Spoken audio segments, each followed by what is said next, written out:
আমাদেরকে গরু ছাগলের মতো ঝুলিয়ে পিটিয়েছিল।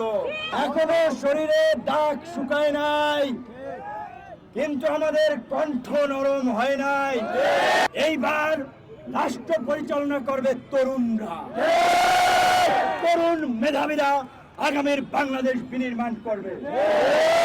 অবশ্যই অন্তর্বর্তীকালীন সরকারে ডক্টর ইউনূসের নেতৃত্বে যে সরকার হবে, সেই সরকারে তরুণদের প্রতিনিধিত্ব থাকতে হবে।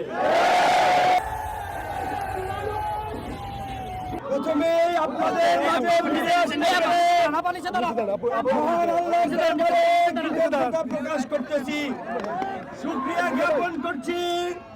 ওরা যেদিন বাসা থেকে আমাকে তুলে নিয়ে যায়, সেদিন ওরা বলেছিল অনেকে খরচ হয়ে গেছে, তুমিও খরচ হয়ে যাবা। ক্রস ফায়ারের ভয় দেখিয়েছিল, কিন্তু রাখে আল্লাহ মারে কে? ওদের দম্ভ, ওদের অহমিকা মাটির সাথে মিশিয়ে দিয়েছে। ওই ডিবি কার্যালয়ে হারুনের নেতৃত্বে আমাদেরকে গরু ছাগলের মতো ঝুলিয়ে পিটিয়েছিল।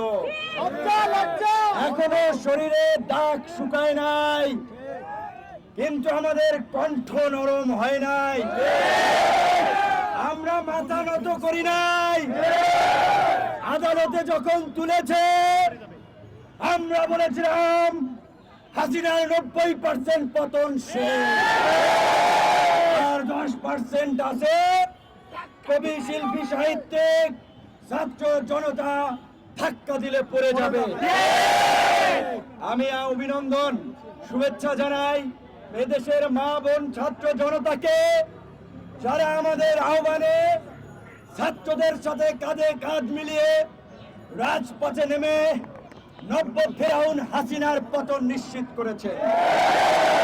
কথা হচ্ছে, এই বিশ্ববিদ্যালয়ের এই হকাররা, আইসক্রিম বেচে, ফুচকা বেচে, চাওয়ালারা, ছাত্র শিক্ষক সবাই দেখেছে 2018 সাল থেকে এই বিশ্ববিদ্যালয়ে অসংখ্যবার এই ছাত্রলীগের হায়নাদের হাতে রক্তাক্ত হয়েছে।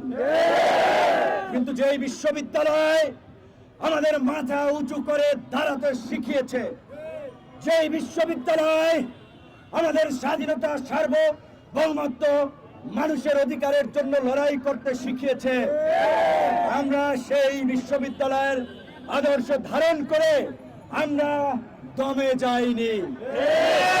1952 সালে এই বিশ্ববিদ্যালয়ের ছাত্ররাই বলেছিল উর্দু এদেশের রাষ্ট্রভাষা হবে না, রাষ্ট্রভাষা উর্দু হয় নাই।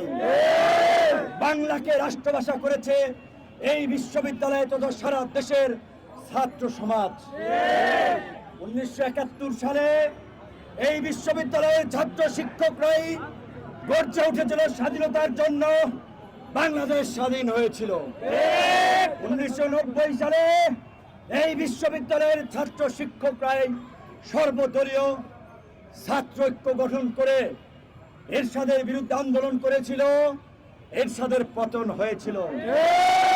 আমাদের হাতে গড়া ছোট ভাইরা নাহিদ ডাকসুতে আমার প্যানেলে সংস্কৃতি সম্পাদক পদে নির্বাচন করেছে। আসিফ ছাত্র অধিকার পরিষদের ঢাকা বিশ্ববিদ্যালয়ের সভাপতি ছিল। এই প্রতিবাদী তরুণরা আমাদের সংগ্রামে উজ্জীবিত হয়ে তারা এই জাতিকে বৈষম্য মুক্ত করার জন্য বৈষম্য বিরোধী ছাত্র আন্দোলনের ব্যানারে কোটা সংস্কার থেকে যে রাষ্ট্র সংস্কারের আন্দোলনকে আজকে এই জায়গায় নিয়ে এসেছে, তাদেরকে আমি অভিনন্দন জানাই, শুভেচ্ছা জানাই। আমি বৈষম্য বিরোধী ছাত্র আন্দোলনের আমাদের ছোট ভাই, তরুণ বন্ধু সহ দেশবাসীর উদ্দেশ্যে একটা কথা বলতে চাই। প্রতিটি আন্দোলন সংগ্রামে এদেশের কৃষক, শ্রমিক, ছাত্র জনতা রক্ত দিয়েছে, জীবন দিয়েছে, আর এদেশের নেতৃত্ব দিয়েছে গুন্ডা, মাফিয়া, চাঁদাবাজ, দাঙ্গাবাজ, সন্ত্রাসী, দখলদারেরা। সেই কারণেই আমাদেরকে বারবার রাজপথে আসতে হয়, রক্ত দিতে হয়। কাজেই এইবার রাষ্ট্র পরিচালনা করবে তরুণরা, তরুণ মেধাবীরা আগামীর বাংলাদেশ বিনির্মাণ করবে। অবশ্যই অন্তর্বর্তীকালীন সরকারে ডক্টর ইউনূসের নেতৃত্বে যে সরকার হবে সেই